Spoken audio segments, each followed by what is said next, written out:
మన భారతదేశంలో ఎంత కుల వివక్ష ఉందో మొన్న జరిగిన నాగర్ కర్నూలు జిల్లా కుమ్మెరలో జరిగిన ఘటన కళ్ళకు కట్టినట్టు కనపడుతున్నాయి. స్వాతంత్రం వచ్చిన తర్వాతనే ఇలా ఉంటే స్వాతంత్రం రాకముందు ఎంత ఘోరంగా ఉందో ఒక్కసారి మీ ఊహకే వదిలేస్తున్నా. ఇంత దారుణం నేటి ఆధునిక యుగంలో స్వాతంత్రం వచ్చి ఇన్ని సంవత్సరాలైనా జరగడం మన దేశానికి చాలా సిగ్గుచేటు. ఏం జరుగుతుంది మన దేశంలో? అసలు ప్రజాస్వామ్యం ఉందా లేదా? అడుక్కోవాలన్నా బాధితులకు న్యాయం చేయాలని. అదే వారి ప్లేస్లో వేరే వాళ్ళు ఉంటే ఇది వరకు రచ్చ రచ్చ అయి ఆగం ఆగం చేద్దరు. అక్కడ వాళ్ళు నిస్సాయులు కాబట్టి ఇంతవరకు వాళ్ళకు న్యాయం జరగకపోవడం చాలా బాధాకరమైన విషయం.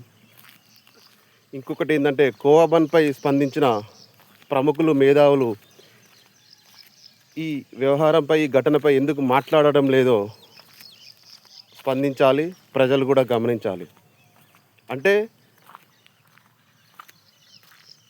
ఎస్సీ బీసీలు కొంతమంది కులం మతం మారుతున్నారని కొంతమంది దాడులు చేస్తున్నారు కదా, అవమానిస్తున్నారు కదా. అలా మారడానికి గల ముఖ్య కారణం ఇలాంటి ఘటనలే. సాటి హిందూ ధర్మంలో, సాటి మతంలో, సొంత ధర్మంలో సమాన గౌరవం, సమాన హక్కులు, వ్యక్తిత్వం లేనప్పుడు ప్రజలు ఆల్టర్నేట్గా ఇంకొక దాన్ని చూసుకోవడం జరుగుతుంది. ఇక్కడ జరిగేది ఇది అదే. ఫస్ట్ మీరు హిందూ ప్రేమికులారా, హిందూ బంధువులారా అని చెప్పుకునే వాళ్ళు మన సొంత మతంలో, కులంలో ఫస్ట్ సమానత్వాన్ని, ఐక్యతను పెంపొందించండి, సామగ్రతను కాపాడండి. అలా చేయనంత వరకు సొంత మతంలో ఉన్నవారు పక్క మతంలోకి వెళ్ళడం జరుగుతూనే ఉంటుంది. 2 నెలల పసిపాపపై ఇంత కర్కశత్వంగా దాడి చేసిన వారు హిందువులే, దాడికి గురైన వారు హిందువులే. అంటే ఇక్కడ ఎక్కడ చూసినా హిందువులకు పడడం లేదు. ఈ ఆ కులం, ఈ కులం అని. ఎక్కడ పోతుంది మన భారతదేశం? ఇంత దౌర్భాగ్యమైన స్థితిలో ఉంటే ఇంకెప్పుడు డెవలప్ అవుతుంది? అంతస్తులు, మేడలు ఉన్నంత మాత్రాన దేశం, రాష్ట్రం అభివృద్ధి చెందినట్టు కాదు.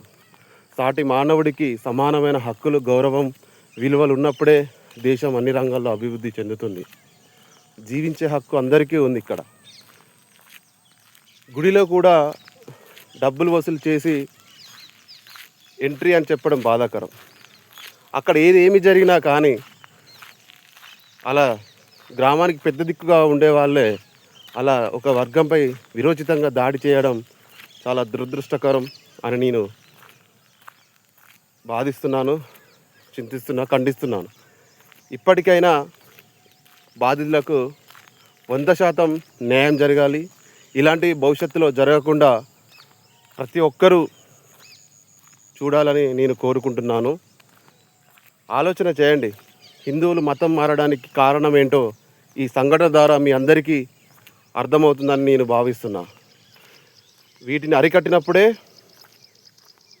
హిందువులలోనే ఉంటారు, లేకపోతే ఉండలేరు. ఆలోచన చేయండి. హిందువులు ఎందుకు మారుతున్నారో, మతాలు ఎందుకు మారుతున్నారో ఒక్కసారి ఆలోచన చేయండి.